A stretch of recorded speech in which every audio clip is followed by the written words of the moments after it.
Hello and welcome back to my channel. I hope you're having a great day or a great week so far. Now in today's video, I'm going to be sharing with you 12 things that I do that save me money but also enable me to live luxuriously. Now I'm going to preface this video by saying that living luxuriously is definitely subjective. It will vary from person to person as to what living a luxurious lifestyle looks like. I think the term luxury really depends on the individual. For me personally, luxury doesn't directly translate to having lots of money.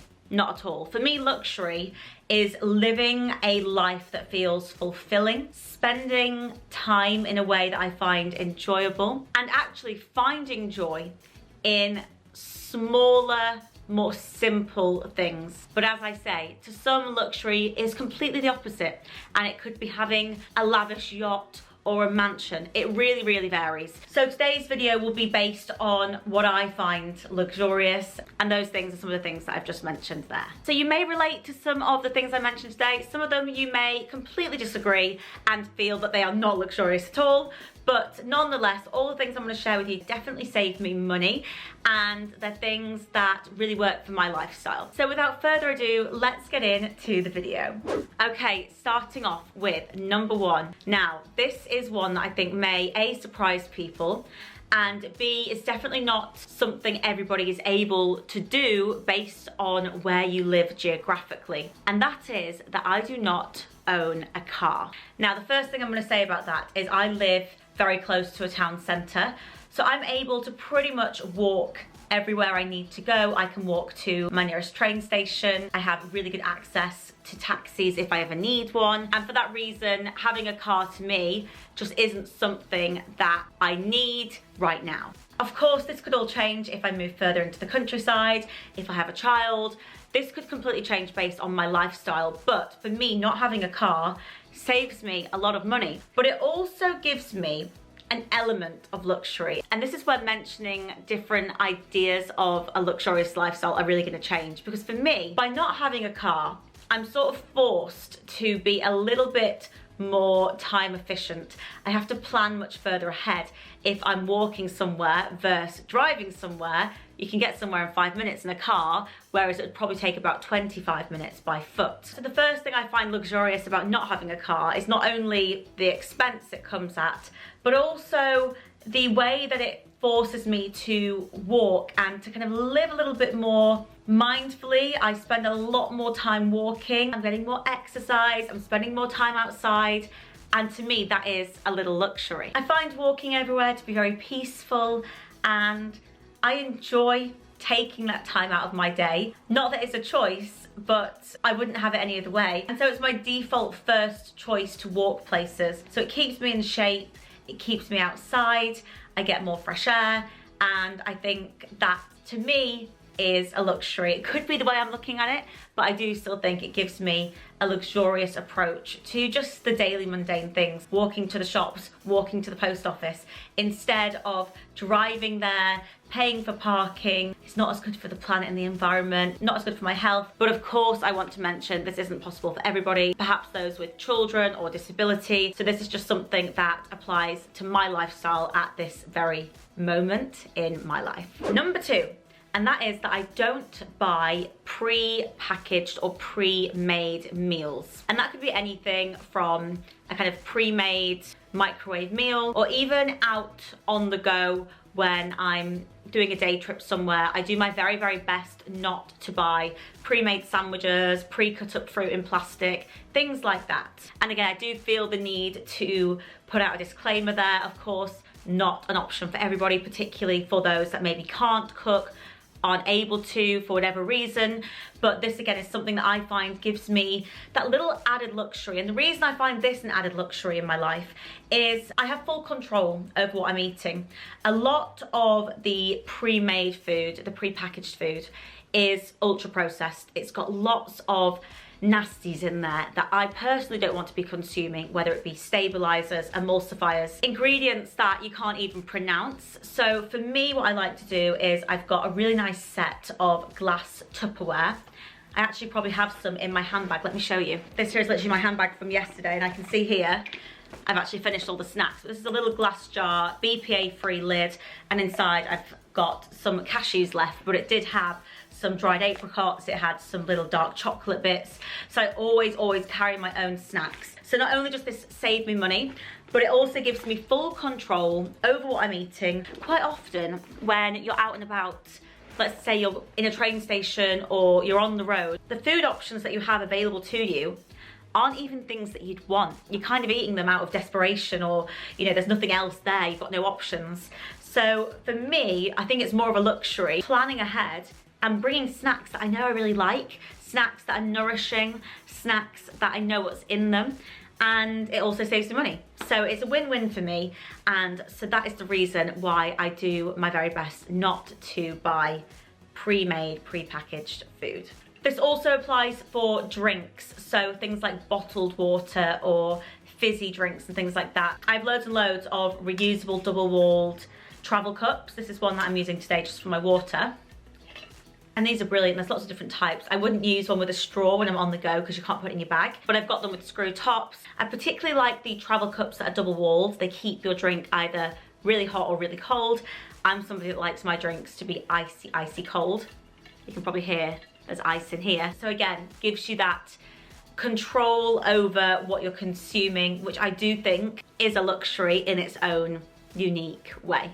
Moving on to number 3, and quite an obvious one. It's what the majority of my channel is about, but I do not buy fast fashion. I buy around 90% of my wardrobe secondhand. An example, this is a little secondhand jacket that I got in a charity shop. I can't remember how much I paid. I think it was £4 or £5.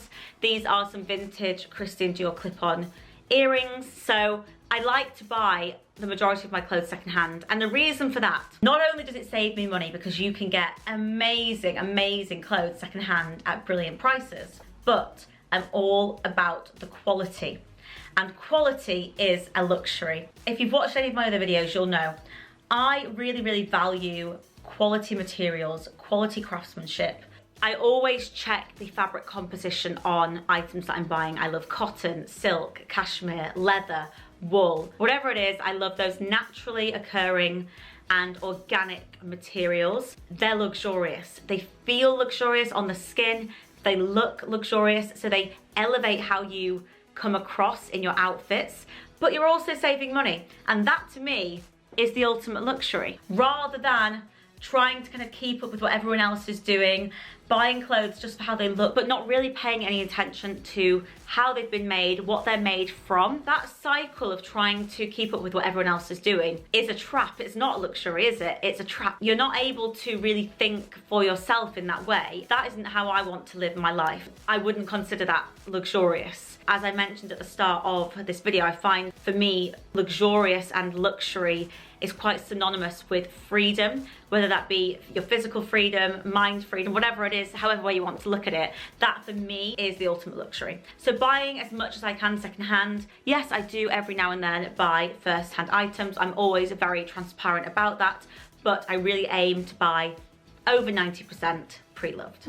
Number 4, and a little bit of a random one, but I don't buy disposable straws. Now, I'm somebody that loves to use a straw. The reason I do, I had Invisalign on my teeth and I had them whitened. I'm a big coffee lover. I don't drink red wine, but I do love my coffee. Coffee stains teeth. So one of the piece of advice that my dentist gave to me was to try and use a straw whenever I'm drinking coffee. So I actually bought some bamboo straws. I love them, but there are lots of different types of straws. You can buy glass straws, you can buy metal straws. There's lots of different types of straws you can buy that don't harm the environment in the same way a plastic straw would or a disposable straw would. But it's those little things that just give you that heightened sense of luxury in your day. I like to, take time making my morning iced coffee, and I always like to put it in a nice little cup with my bamboo straw.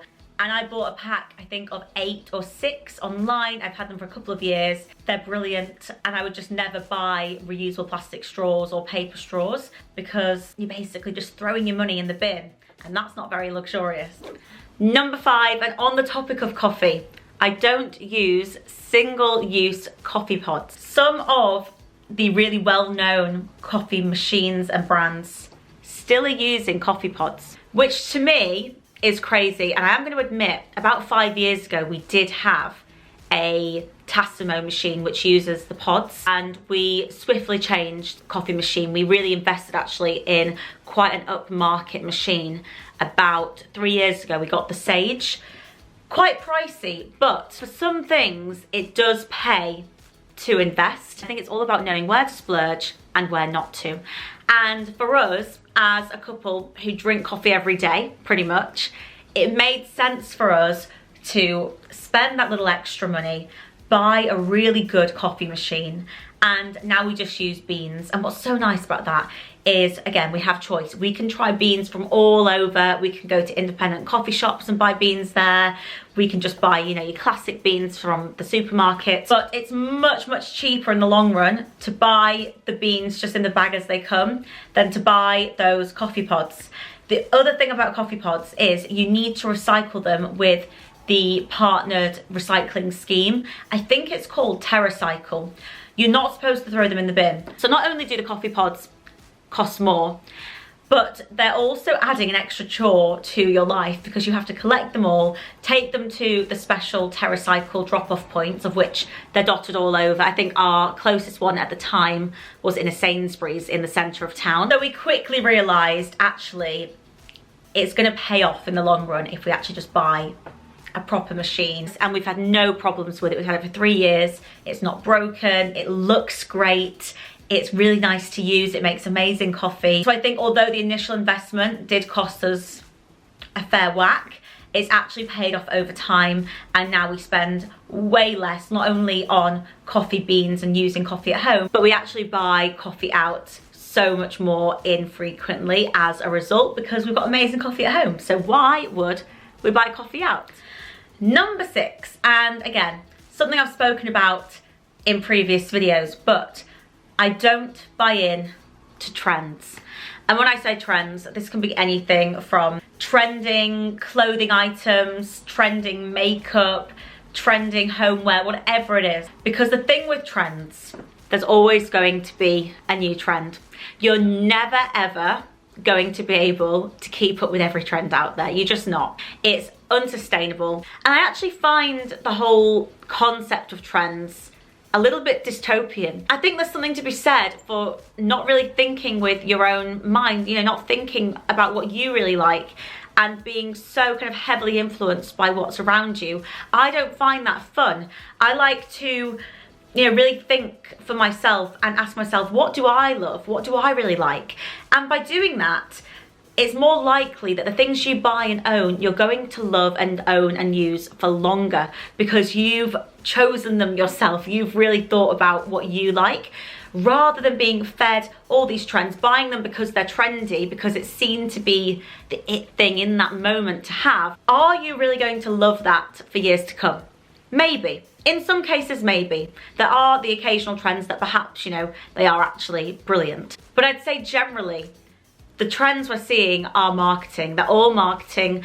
Marketing brands are so advanced. They have so many amazing techniques to market to you now. I would know, I used to work in marketing. But for me, I think what really puts me off trends is the fact that they never end. So now I just don't buy into them at all. If there ever happens to be something I really love and it then starts trending, fine. You know, I've already established that I like said item or thing.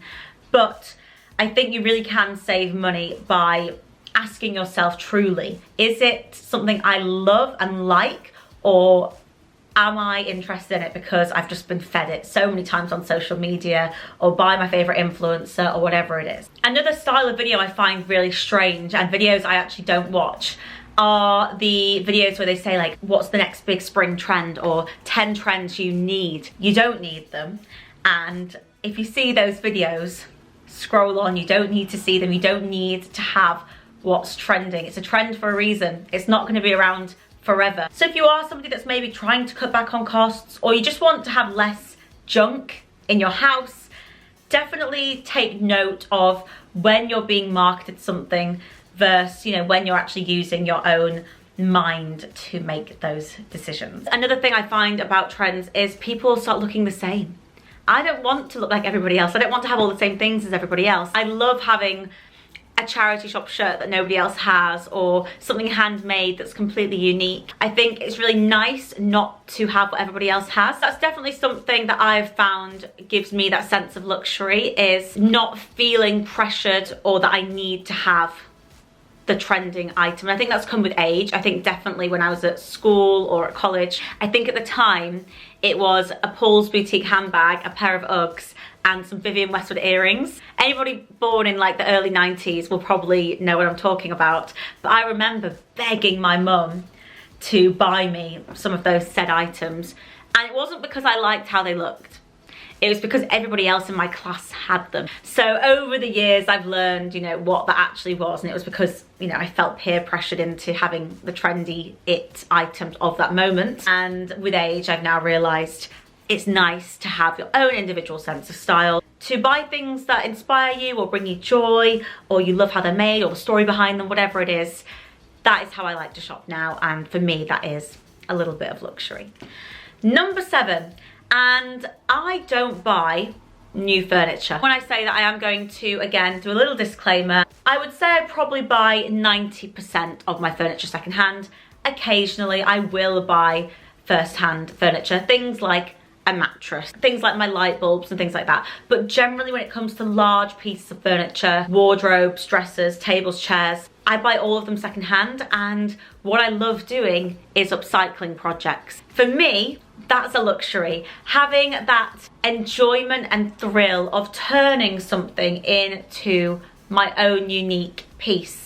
I'm going to put some screenshots of a before and after that I did of my bedroom dresser. It cost me, honestly, in total, the whole project, including the piece, around £80. That includes the paint, the spray paint for the handles, the actual piece of furniture, the delivery cost. I got it from British Heart Foundation. And once you start realising just what you can achieve by thinking outside the box, it's very then hard to go and buy something from somewhere like IKEA, something that's made of a cheap MDF or has just been made purely to sell. I find the old items, the antique items, just are better quality. They're better made. They've been made with love. The materials that they're made from are so much better.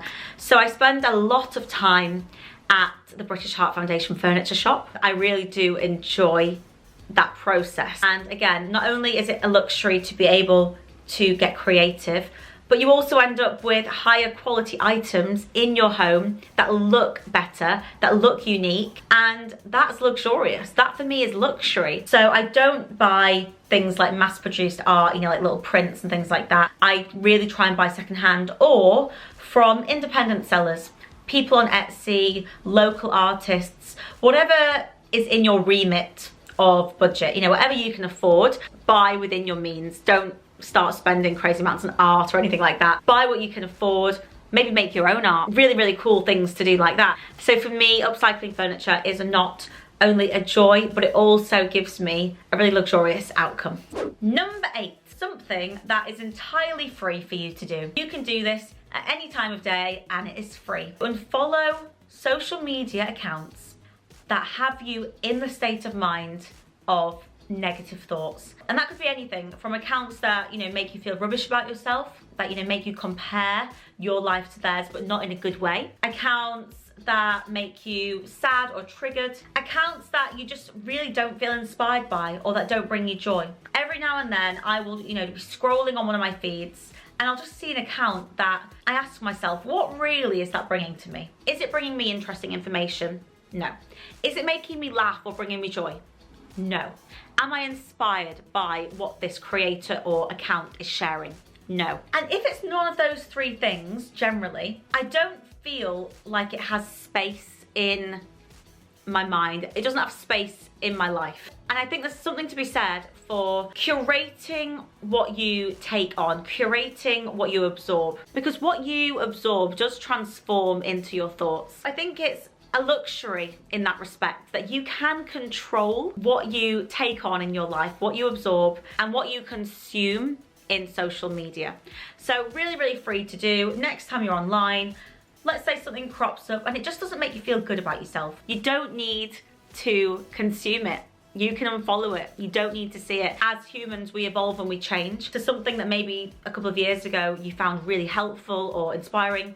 perhaps it no longer does. So I like to stay on top of what I'm consuming online and what I'm taking in, and that's really, really helped me feel better in myself. And just on the whole, it's nice to be aware of what I'm letting in to my mind, my thoughts, and I think that in itself leads to a more luxurious life. Moving on to number 9. This involves selling unworn, unwanted items online. This definitely can be time consuming. When it comes to selling things online, I actually have a price threshold.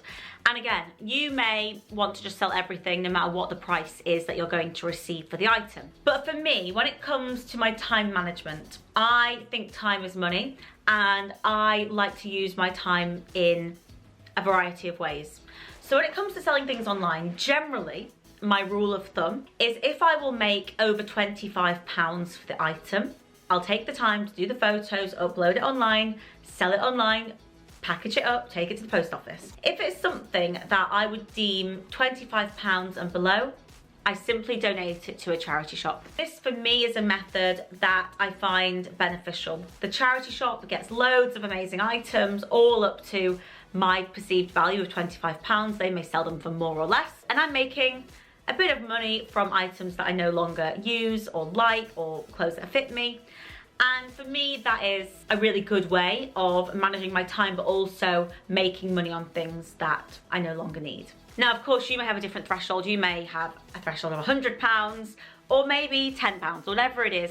That is how I've managed to find that perfect balance between time efficiency, but also, you know, making money on things that are just sat in my wardrobe gathering dust. You're probably wondering, why is that luxurious? Well, again, I think time is a luxury. So I really like to ask myself when I'm doing something, is there a way that I could be doing this quicker? Is it necessary that I spend time on this? And that's sort of why I've made that threshold. Some may argue that any money you make online by selling unwanted things is great. But for me, I think that's just a really nice strike of balance on where it makes sense for me to spend time and where I can actually just donate to charity and I don't feel like I'm missing out on too much money that I could potentially make from items that I no longer use. Number 10, and this is something that I do as a pastime, as a hobby. You may have noticed or picked up on it in previous videos, but I really love to do home crafting. Now, if you go to some of the crafting boot camps or Groupon things, they can be quite pricey, you know, going to a card making class or something like that. You don't need to spend loads to do really nice crafting hobbies and activities. So the 4 main crafting bits and bobs that I like to do, I like to make cards. I do card making very often whenever there's somebody's birthday or occasion or whatever it is. I make upcycled earrings. I love beading and making necklaces and bracelets. And I've recently started a new hobby, embroidery. This is a little prawn that I'm currently embroidering onto a napkin. I also embroidered this lobster. I'm doing a bit of a sea theme. But I found all of these hobbies to be very fulfilling. They feel like a luxury, you know, it's a step out of day-to-day life. They almost put you into a meditative state when you're doing them. The great thing about all of these hobbies is there's a really nice outcome. You can make gifts for people, you can make things for yourself. So I find these little hobbies to be a really fun form of escapism, which I find to be a luxury. All of these hobbies that I'm talking about don't need to cost a lot. So my whole box of embroidery, bits and bobs, the fabric, the threads, the needles, all of that came to less than £25, and I can make so many things. I mean, this will keep me going for years. When it comes to the card making, I pretty much all of my card making supplies from charity shops. There's always crafting bits and bobs at the back of charity shops. Same with my beading, same with my earrings. I do upcycled earrings, so I'll take broken ones, fix them, maybe put some little bits and bobs and beads and things like that onto them. So you don't need to spend a fortune to have kind of bougie-ish hobbies and crafting hobbies. Really easy to do. I'll try and link some of the embroidery bits that I've got down below for you. You really don't need a lot to get started. All you need is a little embroidery hoop, a heat pen. And if you've not done embroidery before, you can draw your design. This is just a really rubbish one that I've drawn for now. You then stitch it in, which you only need a couple of key stitches, and you can find those really easily for free on Google. Once you've done your design, you just iron it and the heat pen disappears. Any of the markings that you've made on your piece of fabric will iron away. So all you need is the embroidery hoop, the heat pen, and then your embroidery cotton or string and some needles. Literally all you need to get started. I'll link the bits I've got down below, but you can find these again really easily in places like charity shops if you know what you're looking for. So I would definitely say taking up a little crafting hobby goes such a long way. It's something really fun to do, it's affordable, and I would much rather do things like that. And I just find it's a really nice way to spend time on the weekend, doesn't cost a lot, still is fulfilling, still uses the mind. It's definitely something that I find has added a little bit of luxury into my day-to-day. Number 11, and this one is doing my own home beauty treatments. Now, I don't do all of my home beauty treatments on my own, but there are a couple that I swear by. The first one is I do my own eyebrows. The little hack for eyebrow dyeing is actually not to use an eyebrow dyeing kit, but it's to use a men's beard dye. And the reason for that is, I don't know if you've noticed, but a lot of men's dyes, men's razors, things like that, are always cheaper than women's. I think they call it the pink tax, where they basically charge you more for being a woman. It's ridiculous. But if you want a good eyebrow dye, I use a black one, and I just literally put it on the ends of my eyebrows. Get a men's dye for the beard. I'll link one below for you, but they're everywhere. You can find them really easily in a Boots or a Superdrug or whatever it is where you shop. And I think having a strong brow is a really great way to frame the face. It also means on the days that you're not wearing makeup, you've still got something that makes you feel like you've made a bit of effort. The other treatments I do is I do have some home waxing strips. There are certain areas that I do not wax. I don't want to do those on my own, but definitely if you feel comfortable doing that, absolutely, it can save you a lot of money. And I do also have a home laser hair removal machine as well, which is one of those products that you do need to use regularly for it to work, but I do really enjoy using it, and I use that on my legs in particular. They do tend to work better on darker hair. That's one thing I will say. If you are somebody with fair hair, I've heard from friends that they don't work as well, so definitely something to consider. But when it comes to home beauty, I actually prefer staying at home. I find it actually a bit of an effort to go out and get beauty treatments done. I know that for some it's actually an escape and they enjoy it. For me personally, I find it a bit of a chore, and I would rather do it myself, save money, stay at home in the comfort of my home. So for me, that's why I find it more of a luxury. But as I say, I don't do every single beauty treatment myself. Things like my teeth, things like my hair, my nails. But of course you could do things like your nails yourself. I'm just really bad at them. But I do save a fair whack by doing quite a lot of my beauty treatments at home. I'm trying to think of some others. I do my own fake tan, I do my own hair masks, just little things. They don't need to be the super high-end treatments, but there's a lot that you can do on your own from home. It gives you, again, that time freedom of not having to go out and get it done. It gives you that financial freedom of spending way, way less. And for me, I just prefer staying in the comfort of my own home. That, for me, gives me that sense of a little added luxury in day-to-day life. Finally, number 12. This is more of a mindset, but it's something that does save me money. This phrase, it's a phrase I've been using for years. If you followed me for a while, you'll probably know it. And the phrase is £1 per wear. So I'm going to explain what I mean. When it comes to buying anything in life, I always like to ask myself, will I get £1 per wear? So if it's something for £5, will I use or wear it 5 times? If it's something for £20,000, will I use or wear it 20,000 times? This really, really helps me with evaluating if it's worth me buying it for that price. So an example, when it comes to something that I'm going to really be using every day for many, many years, maybe it is a luxury handbag, because I do love a luxury handbag. And it could be a bag that is, you know, into the late hundreds. I ask myself, will I use this £900 bag 900 times? And very often the answer is yes, because it's a bag that I intend on having from my 30s to my 70s, 80s. For me, that really helps me with justifying its worth.